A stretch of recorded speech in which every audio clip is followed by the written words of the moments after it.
Hello, it's me. I'm CJ. Hold on one second, please. And I literally meant like one brief moment. I had a lamp in my way. So this is one of my original paintings. This is a character, uh, Lorelei Makepeace. She's just a character in a story that I'm writing and working on. And so I got to this stage probably about a year and a half ago, somewhere around there, maybe even 2 years ago. I don't know. Uh, and it's just I wanted the image. Initially it was going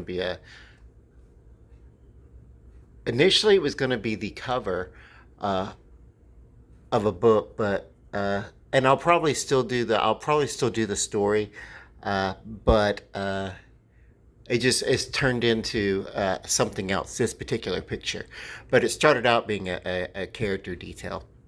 Uh, so anyway, but I felt it was kind of flat, and this whole time it's been flat. And so sometimes my work, I'll paint something, I'll get to a certain point, and then I'll stop working, and then I'll come back to it later. And then when I realized, it's already, um, this is already a multimedia piece, um, because there's a couple of different textures of paint in there, and some drawing and everything. So why not just instead of you know leaving her like flat and dimensionless, if that's the right conjugation. Like she this picture just didn't really have the pop. So what I decided to do is just go in and maybe just kind of uh, bring just touch a little bit of ink here and there for some uh, detail. You know, uh, this nose right here, this nostril was not well formed like I wanted it to be. Uh, so just a little bit here and there uh, to give a little bit of shape. You want to be careful, or I want to be careful. I'm the one doing it. I want to be very careful not to overdo it.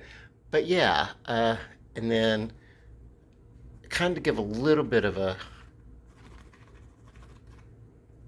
shadow on the corners of these, and kind of bring it in a little bit, and uh,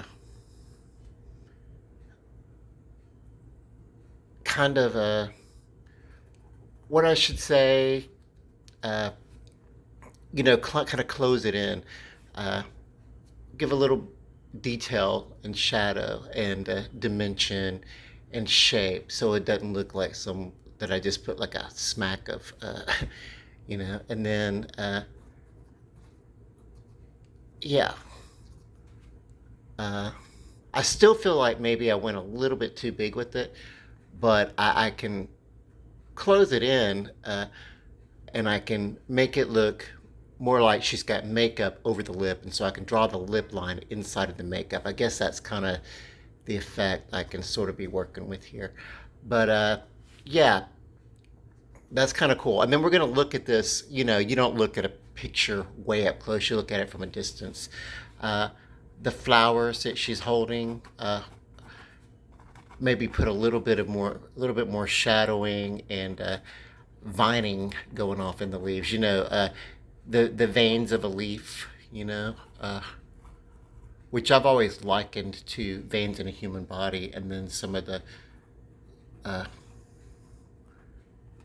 details within the bouquet that are coming out, kind of like give a little bit more substance and form to it. Maybe give a little bit of a touching around some of the edges, give a little bit of a crispness to this bouquet, uh, and it doesn't have to be like super all the way through. I mean, I don't necessarily want to change the tone or the color of it. I just kind of want things to pop a little bit. So yeah, that's sometimes what I do with my paintings, uh, and then I'll maybe individualize some strands within the locks of the hair. You know, uh, take an opportunity while doing that to maybe change some of the texture. but I live in an apartment. You hear little kids out there. So as I'm working with this, I'm sort of getting back into the liberal art thing, and so I'm going to post this to my YouTube, and also I'll get back to creating the story that this character is based on. She is a young woman who leaves home for the first time and has many, uh, you know, adventures of the heart, and as she explores and learns who she is. So that's the character. I'm still not decided on the title yet. Uh,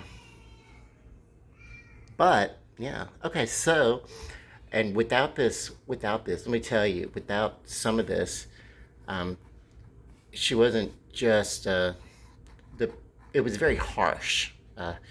The curvature of the face and some of those details and everything. It was just uh, it was a contradiction because the actual painting itself, the colors were very soft, but the shape of the face and everything like that, and these, uh, uh, especially the nasal shape and everything like that, was much more harsh by contrast. So let's see what it's like when I step away from it a little bit.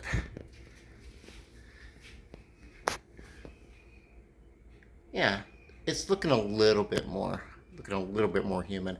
I'm gonna work a little bit. I'm gonna uh, give some pop behind the hairstyle. I kind of want that edgy, short, almost cut it yourself kind of look for this character. You know what I mean? Uh, and she has that kind of thing going on. That where she's a artist type, so she would uh, be apt to style and cut her own hair and be edgy with it, and not necessarily be concerned with the coiffs looking like every other head of hair on the street. Uh, Hence the multitonal uh, coloring and everything. So yeah. Uh, so yeah, I hope I don't overdo it. But yeah, let's see what's going on. I want to add a little, or I want to like, you know, like the whole idea is that this uh, shape of the face was there wasn't enough. There was nothing, you know. So uh, and now there's minute, fine details and little touches here and there to kind of tie it in, you know, that makes it almost look like skin. You know what I mean? Skin is not perfect. Nobody's skin is perfect. Skin has pores. Skin has places that are more elastic than others, even on the face and everything. So, uh, yeah. Um, anyway, uh, we'll see what's up.